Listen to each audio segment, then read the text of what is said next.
ஓம் சாய்ராம். உலகெங்கிலும் இருக்கிற நம்முடைய சாய் சொல்லுங்க. ஓம் சாய்ராம் சொல்லுங்க. ஓம் சாய்ராம் சொல்லுங்க. ஓம் சாய்ராம். சொல்லு சாமி. பாபா மாதிரி கால் மேல் தூக்கி போறோம்.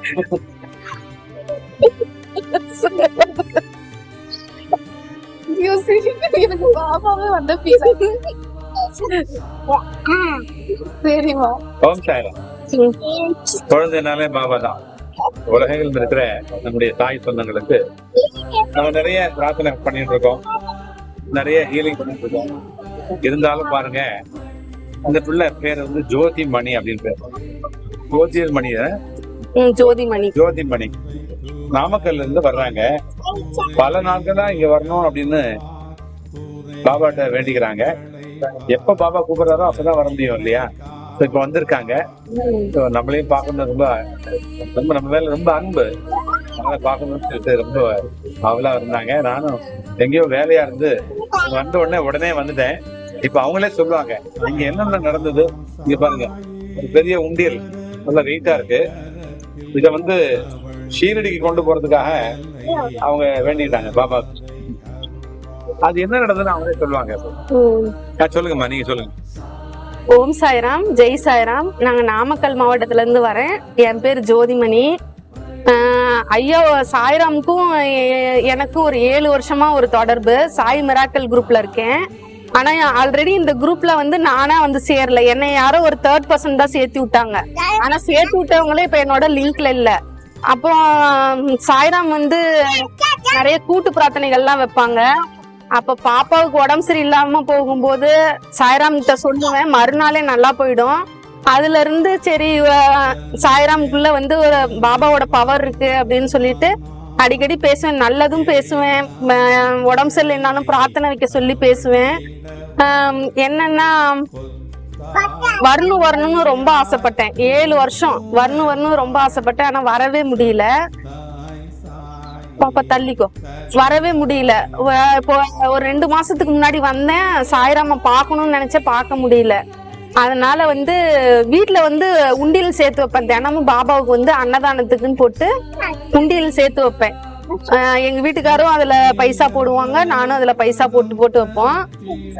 ஃபர்ஸ்ட் டைம் வந்து உண்டியல் வந்து கொரியர்ல பண்ண முடியாது, ப்ரொஃபஷனல் கொரியர்ல அனுப்ப முடியாது, காசெல்லாம் அனுப்ப மாட்டோம்னு சொல்லிட்டாங்க. அதனால வந்து அந்த அமௌண்ட்லாம் எடுத்து எண்ணி சாயிக்கு வந்து ஜிபே பண்ணி விட்டேன். அப்புறமேட்டு ஒரு 2 டைம் உண்டியல் சேர்த்து வச்சேன். ஷிரடிக்கு எடுத்துட்டு போனேன். 2 டைம் போனேன் ஷிரடிக்கு. ஒவ்வொரு டைமும் உண்டியல் எடுத்துட்டு போய் போட்டு வந்தேன். 3வது டைம் உண்டியல் பாதி நிறைஞ்சிருச்சு. அப்ப சரி ஷிரடிக்கு எடுத்துட்டு போலான்ட்டு நினைச்சேன். ஆனா வந்து பாபா கிட்ட எனக்கு ஒரு யோசனை, திரும்ப வண்டலூருக்கே கொடுக்கலாமா இல்ல ஷிரடிக்கு எடுத்துட்டு வரலாமா, என்ன பாபா பண்றதுன்னு சொல்லிட்டு எனக்கு கொஞ்சம் சஞ்சலமா இருந்துச்சு. அப்போ வந்து வண்டலூருக்கே கொடு அப்படின்னு சொல்லி பாபா சொன்னனால இந்த உண்டியில வந்து 15 நாளா காசு எல்லா காசும் போட்டு முடிச்சாச்சு. இதுக்கு மேல 1 ரூபாய் கூட போட முடியாது. 15 நாள் ஆயிடுச்சு. அப்புறம் எப்படி வர்றதுன்னு தெரியல. மெட்ராஸை பத்தி நமக்கு முன்ன பின்ன தெரியாது அப்படின்ட்டு இருந்தேன். இவங்க வந்து எங்க தங்கச்சி, இவங்க வந்து எங்க தங்கச்சி வீட்டுக்காரங்க. இவங்க வேற ஒரு ப்ரோக்ராமா ஊருக்கு வந்திருந்தாங்க. கரெக்டா போகணும்னு நினைச்சிட்டே இருந்தேன். இவங்க வந்தாங்க. அப்படியே இவங்களோட வந்து வண்டலூருக்கும் வந்தாச்சு. நான் சேர்த்து வச்ச உண்டியல், ஏன்னா பாபாவுக்கு வந்து நான் ஒரு வருஷம் உண்டியல் வந்து சேர்த்து வச்சு சாயிக்கு வந்து அன்னதானத்துக்கு தொகை கொடுத்தேன். ஆனா இது வந்து நான் பாபாவுக்குன்னு அன்னதானத்துக்குன்னு கொடுக்கறது வந்து என்னோட ஏழ்மை நிலம் மறந்துச்சு. எனக்கு செல்வம் வந்து எனக்கு இந்த மாதிரி சேர்த்து வச்சு பாபாவுக்கு கொடுத்ததுனால எனக்கு செல்வமும் கொஞ்சம் வீட்டுல பெருகுனுச்சு. அது ரொம்ப ஆனந்தமா சாய்கிட்ட சொல்லணும்னு அததான் வந்தானே சொல்லிட்டேன் நானு. ஏன்னா நிறைய பேர் சாப்பிடுறது, அவங்க எவ்வளவு கஷ்டத்துல இருப்பாங்க, ஒரு நேரம் சாப்பாட்டுக்கு கூட வழி இல்லாம இருப்பாங்க, பிள்ளைங்களை படிக்க வைக்கிறது சிரமமா இருக்கும். இப்படி போகும்போது அது ஒரு அன்னதானம் சாப்பிட்டு போகும்போது மனசு ரொம்ப திருப்தியா இருக்கும், ஆன்மாவும் ரொம்ப சந்தோஷமா இருக்கும். பாபாவோட இதே வந்து அன்னதானம் தான் பேஸ் பண்ணி தான் அவர் எல்லாமே பண்றாரு. பாபா கோயில்ல வந்து எப்பயுமே வயிறு வந்து பட்னியா போக கூடாது அப்படிங்கறது அப்பாவோட இது. அதனால வந்து நானும் பண்றேன். உங்களால முடிஞ்சது நீங்களும் தினமும் 1 ரூபாய் இல்ல 2 ரூபாய் வந்து சேர்த்து வச்சு ஒரு அன்னதானத்துக்கு கண்டிப்பா கொடுங்க. உண்மையாலுமே பாபா ரொம்ப சந்தோஷப்படுவாரு. அப்புறம் என்ன இன்னொரு விஷயம் நடந்ததுன்னா, எங்க பாப்பாவுக்கு வந்து கால் வந்து ரொம்ப பயங்கரமா வலி. நான் என்ன பண்றேன், பாபாவை வந்து சாய்ராமுக்கு தான் எப்பயுமே ஃபோன் பண்ணுவேன் பிரார்த்தனை பண்றதுக்கு. அப்போ சாய்ராமுக்கு வந்து ஃபோன் பண்ற, போனே எடுக்கவே இல்லை. அதனால எனக்கு மனசு ரொம்ப கஷ்டமா போயிருச்சு, என்னன்னு தெரியலையே, போன் வேற எடுக்கலையே அப்படின்ட்டு. அப்போ வந்து பாபா கிட்டே போய் சொல்றேன், பாபா எப்படியாவது பாப்பாவுக்கு வந்து இந்த கால் வலி வந்து குணப்படுத்துங்க அப்படின்னு சொல்லிட்டு சொன்னதுக்கு அப்புறமேட்டு பாப்பா வந்து உள்ள பெட்ரூம்ல போய் படுத்துக்கிட்டாங்க. நான் வந்து என்ன பண்ணேன்னு, உள்ள டீ வச்சுட்டு இருந்தேன் கிச்சன்ல. டீ வச்சுட்டு எப்பயுமே பாபாவுக்கு டீ எல்லாம் கொடுப்பேன். அப்ப குடுக்கலான்னு போகும்போது பாபாவோட மூக்குல வந்து ஒரே ஒரு சின்ன ஈ வந்து உட்கார்ந்து இருந்தது. அப்ப வந்து வந்தது பாபான்னு எனக்கு மனசுக்கு டக்குன்னு பட்டுருச்சு. ஏன்னா அவர் எந்த ரூபத்துல வேணுமாலும் வருவாரு. அப்ப எங்க பாப்பா படுத்திருந்தவங்களை கூப்பிட்டு வந்து, வா பாப்பா, பாபா வந்துட்டாருன்னு சொல்லிட்டு பாப்பாவை வந்து கூட்டிட்டு வந்தேன். பாப்பா ஈய பார்த்தோன்னே, நான் மட்டும்தான் பாபாவோட பக்தர், பாப்பா வந்து பாபாவோட பக்தர் கிடையாது, சும்மா கும்பிடுவாங்க அவ்வளவுதான். அப்ப பாபா வந்துட்டாங்கன்னு சொன்னப்போ பாப்பா நம்பாம ஒரு மாதிரி சரின்ட்டு இவகிட்ட பேசி ஜெயிக்க முடியாது அப்படின்னு சொல்லிட்டு போயிட்டாங்க. அதே வாரம் அடுத்த வாரம் வர வியாழக்கிழமை 2 நாள் கழிச்சு சாய்ராம் வந்து வீடியோ போடுறாங்க வியாழக்கிழமை. அதே ஒரு ஈ வந்து பாபாவோட கன்னத்துல வந்து இந்த இடத்துல வந்து உட்கார்ந்து இருந்தது. அத நான் பாக்கல, வீடியோவை வந்து பாப்பா குரூப்ல இருக்கறனால, இங்க பாரு அன்னைக்கு நீ ஈ வந்து பாபா வந்தாருன்னு சொன்னல, இதே மாதிரி வண்டலூர்ல பாரு பாபா வந்து ஒரே ஒரு ஈ உட்கார்ந்த இடத்த பிளேஸ்லயே உட்கார்ந்து இருக்கு அப்படின்னு சொல்லி காட்டினாங்க. அப்பதான் தெரியும் வந்தது பாபான்னு பாப்பாவுக்கும் உணர்த்தி இருக்காரு. ஆனா அந்த ஈ ரூபத்துல வந்த பாபா நைட்டு பாப்பா தூங்கி எந்திரிச்சோன்னே இந்த பயங்கரமான கால்வலி சரியா போயிடுச்சு. ஏன்னா 1 வாரமா பயங்கரமான கால்வலி. ஏன்னா நான் கும்பிடுறதுனால எங்க தங்கச்சியும் வந்து பாபா காப்பாத்தினாரு. எப்படின்னா 2 வீலர்ல வந்து எங்களோட அம்மா, எங்க பாப்பா, எங்க பொண்ணு 3 பேருமே 2 வீலர்ல போய்கிட்டு இருக்காங்க. ஷால் என்ன பண்ணிருச்சுன்னா, பாப்பா சரியா கட்டுல, நல்லா இப்படி ஃபுல்லா இறுக்கிடுச்சு. இருக்கணும்னே என்ன ஆயிடுச்சுன்னா, அந்த ரோடு வந்து மணல் லாரி அதிகமா போற ரோடு. ஆனா எந்த வண்டியிலயும் போய் மோதவும் இல்ல, ஒண்ணும் இல்ல. பாப்பா வந்து அப்படியே பாபா வண்டி பிரேக் பிடிச்ச மாதிரி அப்படியே நின்றுச்சு. பாப்பா எங்க பெரிய பொண்ணு என்ன சொன்னாங்கன்னா, சித்தி பாபா நம்மளை காப்பாத்திட்டாரு அப்படின்னு சொல்லி சொன்னாங்க. அந்த நான் வணங்குற பாபா எங்க பாப்பாவையும் பாத்துக்கிட்டு இருக்காரு, பாப்பாவையும் காப்பாத்தி இருக்காரு அந்த விஷயத்துல. ஏன்னா ஷால் இருக்குன்னுச்சுன்னா நிலைமை என்ன வேணுமாலும் ஆகலாங்க சாய்.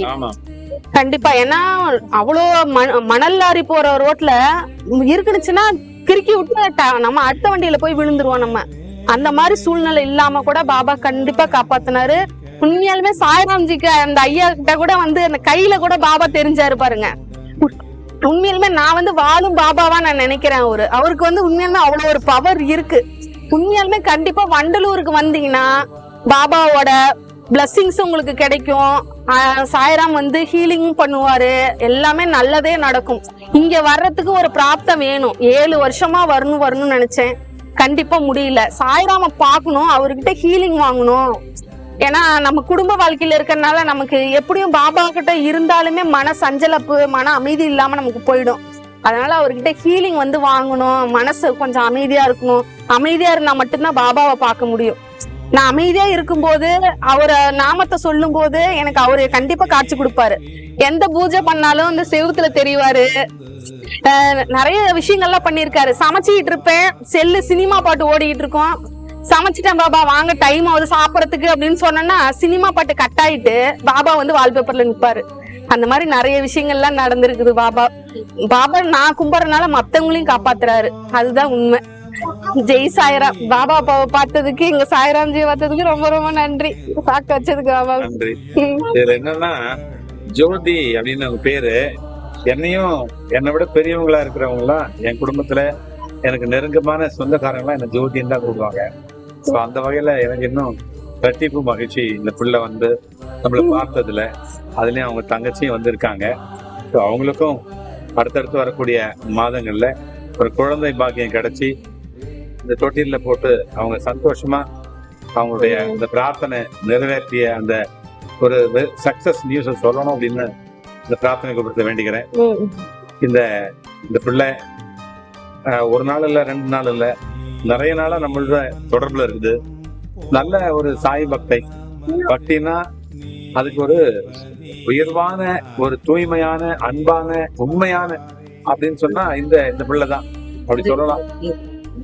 நிறைய பேர் இருக்கிறாங்க, பேரை சொல்லிட்டு போயிட்டே இருப்பாங்க, ஜஸ்ட் லைக் தட் ஒரு செலிப்ரேட் போடுவாங்க.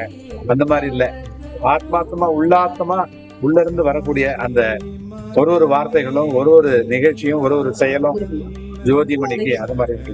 இன்னொரு விஷயம் சொல்லிக்கிறேன், எப்பயுமே வந்து மத்தவங்க பாபாவை பார்த்து கும்பிடுற மாதிரி நம்ம கும்பிடக்கூடாது. நம்ம ஆத்மார்த்தமா நம்ம வந்து பாபாவை வந்து வணங்கணும். தற்பெருமைக்காக பண்ணனா பாபா கண்டிப்பா அதை வந்து லைக் பண்ண மாட்டாரு. நம்ம உள்ள இருந்து இப்ப நான் வந்தேங்க, வெளியில உட்கார்ந்து இருந்தேன், சாப்பிட்டு சுத்தம் செய்யின்ட்டு எனக்கு மனசுல ஓடிக்கிட்டே இருந்துச்சு. அப்ப சுத்தம் செய்யினா பாபா நம்மள ஏதோ ஒரு வேலை பண்ண சொல்றாரு அப்படின்ட்டு வந்து கரெக்டா கூட்டி கைய டஸ்ட்பின்ல எல்லாம் போட்டுட்டு கைய கழுவுறேன். அப்ப சாய்ராம்ஜி அப்ப கரெக்டா வராரு. அப்போ எல்லாமே பாபா பிளானிங் படி தான் நடக்குது எதுவுமே.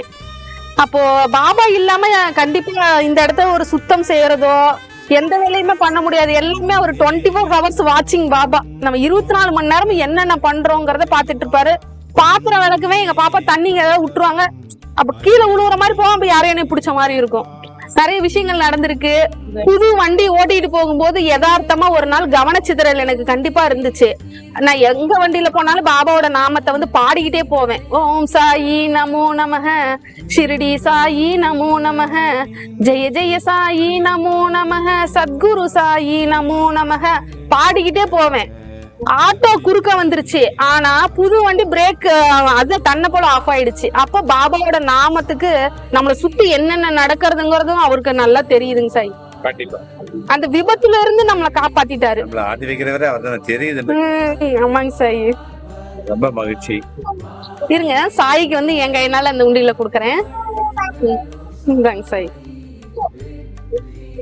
அன்னதானத்துக்கு மேலும் மேலும் தினமும் போட்டுட்டு வந்து கொடுப்பேன். இதனால எங்களால முடிஞ்சது அன்னதானத்துக்கு கொடுக்கறோம். இது சாய் நல்ல ஒரு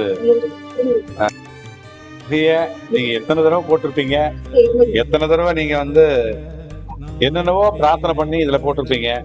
பாபாவுக்கு கொடுத்த தட்சணை பெரும் பெரும் பணக்காரர்கள் பெரும் தொகை கொடுக்கற மாதிரி 1 ரூபாயும் 1 கோடி ரூபாயா மதிச்சு நான் வாங்கிக்கிறேன். அப்பா உங்களுக்கு பல மடங்கு திருப்பி தருவார். நான் உன்னை நோக்கி ஓரடி வந்தால் என்னை நோக்கி ஓரடி வந்தால் உன்னை நோக்கி நான் 100 அடி வருவேன்னு சொன்ன மாதிரி அப்பா வந்து உன்னை நோக்கி வருவார். நீ என்ன சொன்னாலும் என்ன செய்தாலும் தருவார். அதே போல நீங்களும் வந்து வீட்டுல வந்து 1 ரூபாய் 2 ரூபாய் போட்டு வைங்க. நம்மளோட குழந்தைங்களுக்கும் வந்து அது பெரிய புண்ணியத்தை கண்டிப்பா சேர்க்கும். உண்மையாலுமே நம்ம எவ்வளவு பெரிய ஆபத்து காலத்துல இருந்தாலுமே நம்ம செய்யற புண்ணியமும் தானமும் தர்மமும் ஒரு நாள் கண்டிப்பா காப்பாத்தும். நல்ல ஒன்ன போல வாழ்க்கை தீர்க்க சுமங்கலியா இருக்கு, ஆயுசா இருக்கு. இல்ல ஞாபகம் கண்ணு போடுங்க. ஓம் சர்வாங் பிரம்ம ஜெகத், ஓம் சர்வாங் பிரம்ம ஜெகத். அது கண்ணு போடுங்க.